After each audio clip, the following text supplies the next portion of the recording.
Na Normannaigh in Éirinn. Thart 8 bliain sular tháinig na Normannaigh go hÉireann, dúirt an rí William Rufus mac Liam Concord go bhféadfadh sé an tír ghabháil go héasca, ach ní airne sé riamh é, mar bhí sé róghnáthach le fadhbanna i Sasana agus i Eorp. Sna blianta 1100 bhí go leor riachtaí beaga in Éirinn a bhíocha treidle na chéile go minic. Bhí Diarmid mac Marachú ceann de na ríthe ag geannas ar láin, ach bhí go leor náimhde aige. Is minic a chuaigh sé in aghaidh ríthe eile na hÉireann agus rinne sé rudaí a chur bharrag ortha. Bhí grán leananach ag tíorna cuachta gháin, tíornan ó Ruarc air. I 1966 chabha ardrí na hÉireann Ruaidhrí ó Cruthair láin le lámh láidir. Chuireadh íolach ar Diarmid tuthe ón riach. Gan é an chairde facha in Éirinn agus é ar a dhíthil a riocht all arás, chuaigh Diarmid chuig rí Anraí dó hasna, chun cabhair a lorg, cinne a dtarach stair na hÉireann go deo. Thug Anraí dó cad a Diarmid cabhair a lorg ó na tíornaí Normannacha i Sasna agus sa Bhreatain. Ba é Strongbow leas anam an tíorna Normannaigh dar bannam Richard de Clare. Déanta sé cabhair le Diarmid a riocht in Éirinn a fháil arás. Mar chútamh, gheall Diarmid dhá rud, go bhféadfadh Strongbow a ionann oife a fósa, go mbeadh Strongbow ina rí ar láin tar éis bhás Diarmida. Gheall Diarmid do Strongbow go mbeadh sé ina rí ina dhiaidh, ach in Éirinn bhí ar na tíornaí éireannacha eile a bheith ar aon intin agus bhrá siad go raibh Diarmid tar éis iad a phréigean tí na Normannaigh a thabhairt Seacht sa tír. Mar sin is beag an seans a bhí an gan leachtais le Strongbow mar rí blain. Bhaile na Normannaigh arm agus thug siad aghaidh ar Éirinn. Tháinig siad a dtír i Loch Garman sa bhliain 1969. Bhí arm den sca acu agus níor thug sé a bhád ortha Loch Garman a chur faoin smacht. Chuir sé sin eagla ar an ardrí Ruaidhrí ó Cruthair. Rinne Ruaidhrí marga le Diarmid. Gheall Diarmid go nimach na Normannaigh a bhaile do bhuíoch sé a riocht arás, ach níor chomhlíonn sé a dhealtanas, níor imime na Normannaigh. Tháinig tuilleadh Normannaigh go hÉireann. Rinne siad ansa ar Fort Larige.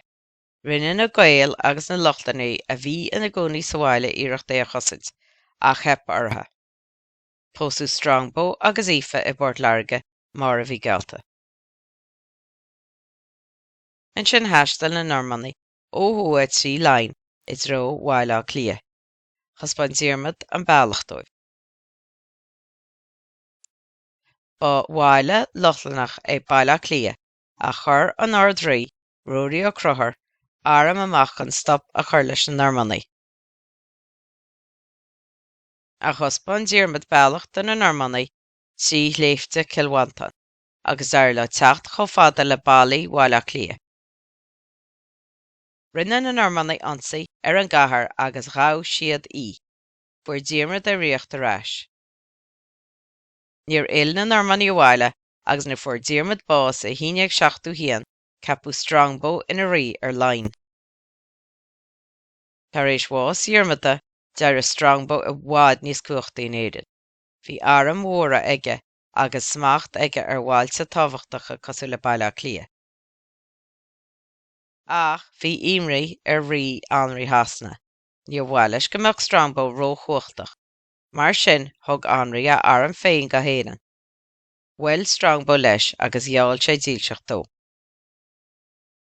An sin ghlach Anraí smacht ar bháilte móra, ach ligh siad de Strongbow rions tailte a chuineáil. Ón am sin amach bhí ar Strongbow rialacha rí Anraí a leanúint.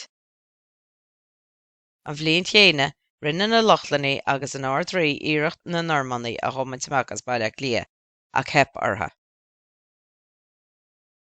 Bhí mbliain 12 bhí dhá an d'éireann faoi smacht na Normannaigh.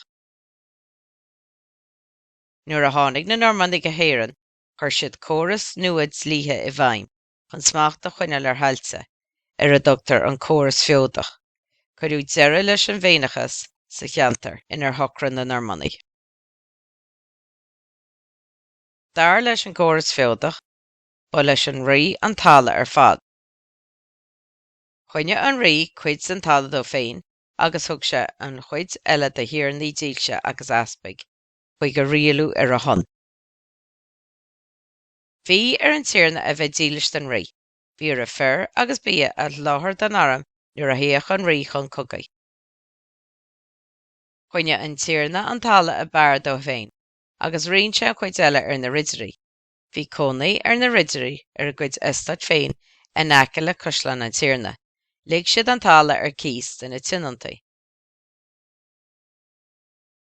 Ba thirfaí iad na tinontaí seo anois, ba iad na seirfaí an grúpa a bísla sa tucaí. Bhí an saoil ba bheasa acu agus ba bheag cearta a bhí acu, ní ra cad acu fiú pósa gan cad an tíorna. Na Normannaigh agus na Gael. Nuair a tháinig na Normannaigh go Éirinn den chéadúir, bhí siad le Fraincisise. Na Héimeacht Dama fós siad daoine éireannacha agus leabhar a báistí Gaeilge.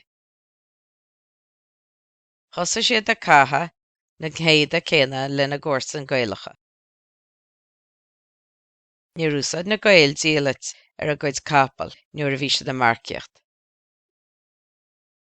Dás cuideanna fear grúigada agus cromel fada cos leis na Gael.